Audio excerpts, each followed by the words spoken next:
నాతో మాట్లాడుమయ్యా, నన్ను దర్శించుమయ్యా. మన ప్రభు అయిన యేసుక్రీస్తు పరిశుద్ధ నామములో మీ అందరికీ శుభములు తెలియచేస్తున్నా. మీరందరూ క్షేమంగా ఉన్నారని ఆశిస్తూ ఉన్నాను. ఈరోజు బలపరిచే వాక్యము కీర్తనలు 56:8. నా సంచారములను నీవు లెక్కించి ఉన్నావు, నా కన్నీళ్లు నీ బుడ్డిలో ఉంచబడి ఉన్నవి.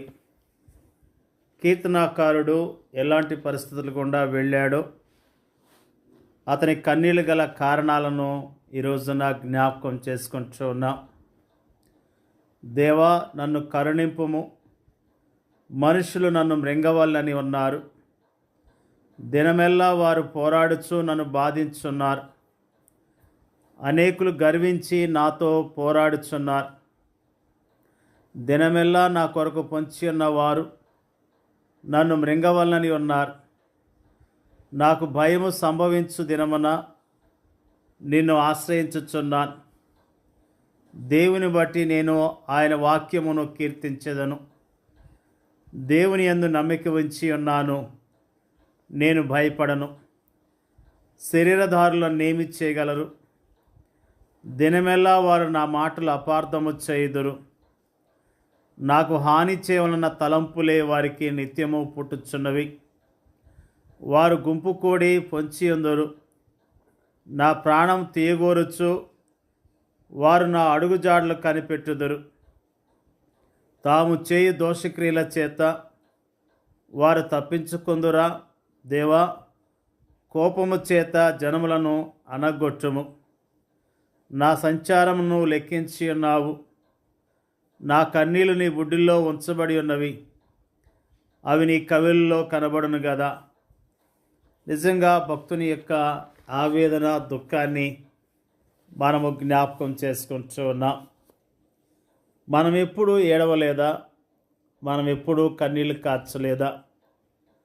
మన శ్రమలు, మన కష్టాలు, మన దారిద్ర్యము, మన వ్యాధి బాధలు, మన ఆర్థిక ఇబ్బందులు, మన ఇంట్లో ఉన్న పరిస్థితులు అనేకసార్లు తీవ్రమైన నిరాశ నిస్పృహలకు గురి చేయలేదా? అలాంటి సమయాల్లో మనము కన్నీళ్ళు కార్చలేదా? జీవిత సమస్యలు మనము మోయలేనంత భారముగా మనకు అనిపించినప్పుడు, మన చుట్టూ కారు చీకట్లో మోహరించటము మనకు కనిపించినప్పుడు, నా అన్నవారు ఎవరు మన దరిదాపుల్లో లేకపోవటం మనం గమనించినప్పుడు, ఒకప్పుడు మన వారు అనుకున్న వారు ఇప్పుడు మనకు వీపు మళ్లించి అపహాస్యం చేస్తూ మనల్ని దాటి వెళ్తున్నప్పుడు మన గుండెలు బద్దలైపోతాయి. మన నోళ్ళలో నుండి ఏడుపు పెలుబుకి వస్తుంది. మన కళ్ళల్లో నుండి కన్నీళ్లు కట్టలు తెచ్చుకొని ప్రవహిస్తాయి. అలాంటి సమయాల్లో మనం అనుభవించే హృదయ వేదన మనకు తప్ప ఈ లోకంలో వేరెవరికీ అర్థం కాదు. కొన్నిసార్లు మనల్ని చూచి కానీ, మన పరిస్థితిని చూచి కానీ జాలిపడి ఆదరించి ఓదార్చేవారు మన చుట్టూ ఎవరూ లేనట్టుగా మనకు అనిపిస్తుంది. అలాంటి సమయాల్లో దేవుడు కూడా మౌనంగా ఉన్నట్లుగా మనకు తోస్తుంది. అయితే ఆప్తులు దూరం కావచ్చు, బంధువులు కనిపించకుండా పోవచ్చు, స్నేహితులు అనుకున్న వారు తల ప్రక్కకు త్రిప్పుకొని చూచి కూడా చూడనట్లుగా వెళ్ళవచ్చు. కానీ దేవుడు మాత్రం అలా చేయడు. ఆయన నీ పరిస్థితి అంతా చూస్తున్నాడు, నీ కష్టానంతా పరిశీలిస్తున్నాడు, నీ కన్నీళ్లను తన బుడ్డిలో నింపుకుంటున్నాడు. తగిన సమయంలో నీకు సహాయం చేసేందుకు సిద్ధముగా ఉన్నాడు. ఆయన తన బిడ్డల కన్నీటిని తన బుడ్డిలో నింపుకుంటున్నాడు. పాత నిబంధన పరిశుద్ధుల విషయంలో ఆయన అలానే చేశాడు. దేవుని ప్రజల వైఫల్యాల విషయమై తన తలను జలమయముగా చేసుకుని రోధించిన ఇర్మియా కన్నీళ్ల విషయంలో ఆయన అలానే చేశాడు. క్రీస్తు సంఘములోని అవయములైన విశ్వాసుల విజయము కోసము ప్రార్థించిన పౌలు కన్నీళ్ల విషయంలో ఆయన అలానే చేశాడు. అన్నిటికీ మించి అనేక సందర్భాల్లో నిర్భాగ్యులైన మానవులను చూచి నిట్టూర్పులు విడుస్తూ ఆత్మలో మూలుగుతూ కన్నీళ్లు విడిచిన తన ప్రియకుమారుని కన్నీళ్ళ విషయంలో కూడా ఆయన అలానే చేశాడు. అవును, దేవుని ప్రియకుమారుడైన క్రీస్తు లాజరు సమాధి యొద్ద మాత్రమే కాక తాను శరీరధారి ఉన్న దినముల్లో మహారోదనముతోనూ కన్నీళ్లతోనూ ప్రార్థనలు యాచనలు సమర్పించాడు. మన పాప భారం అంతటినీ భరిస్తూ తాను కలువరి శిలువపై అనుభవించనయ్యున్న తీవ్రమైన శ్రమానుభవాలను తలంచుకొని స్వేద బిందువులు రక్త బిందువులుగా మారినంతగా ఆయన గెత్సెమనే వనములో రోదించాడు. కన్నీళ్ళు కన్నీళ్ళు కన్నీళ్ళు. ఈ లోకములో ఉన్నదంతా కన్నీళ్ళే. కొందరివి కనిపించే కన్నీళ్లు కాగా మరికొందరివి కనిపించని కన్నీళ్ళు.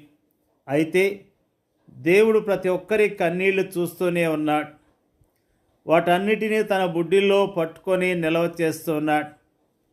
వాటిని గురించి తన గ్రంథములో రాసుకుంటున్నాడు. కానీ దేవుడు వాటిని ఎందుకు అనుమతిస్తున్నట్లు, తన పట్ల భయభక్తులు కలిగిన వారిని సహా ఆయన ఎందుకు తీవ్రమైన శ్రమల కొలిమి ద్వారా నడిపిస్తున్నట్టు, ఈ లోకములో ఎలాంటి శ్రమలు కానీ కష్టాలు కానీ లేని నెమ్మదైన జీవితాన్ని జీవించాలని మనం కోరుకుంటున్నాం. కానీ మనం కోరుకున్నట్లే జరిగితే అప్పుడు మన జీవితాలు ఎలా ఉంటాయో తెలుసా? చెట్ల నీడన చిన్న చిన్న తొట్లలో ఉండే చిన్ని చిన్ని మొక్కల జీవితాల్లా ఉంటాయి. అవి తమకు తాముగా జీవించలేవు. కానీ వాటిని అమ్ముకునే వ్యక్తి పోసే కాసిన నీళ్లతో మేము బ్రతుకుతున్నాం అనిపిస్తాయి అంతే. అవి భూమి లోతులకు వేరుపారలేవు, ఆకాశపు ఎత్తులకు పెరగలేవు. స్థిరమైన కాండముతోనూ బలమైన కొమ్మలతోనూ సువిశాలముగా వ్యాపించలేవు.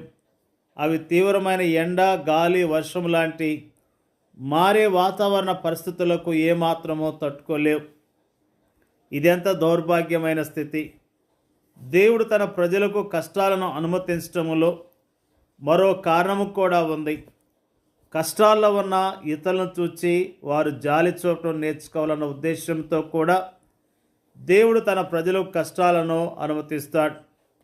ఆ విధముగా ఆయన మనలను సంతోషించు వారితో సంతోషించేందుకును, ఏడ్చువారితో ఏడ్చేందుకును మనకు శిక్షణ ఇస్తాడు.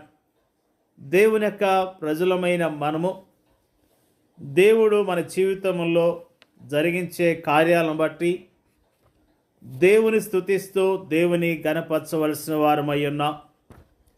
మన జీవితాల్లో మనం కాచే కన్నీళ్లను ఆయన చూస్తూ ఉన్నాడు. మన పరిస్థితులను ఆయన చూస్తూ ఉన్నాడు. మన పరిస్థితులను అర్థం చేసుకొని సహాయం చేయటానికి ఆయన సిద్ధముగా ఉన్నాడు. ఆయన విడిచిపెట్టే దేవుడు కాదు.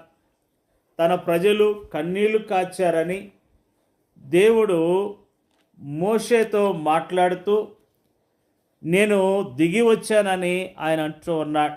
నిజంగా ఇజ్రాయేలు ప్రజలు కన్నీళ్లు కాస్తూ రోధించినప్పుడు ఆయన దిగి వచ్చి మోషేతో మాట్లాడినట్లుగా దేవుని యొక్క వాక్యము తెలియజేస్తున్నది.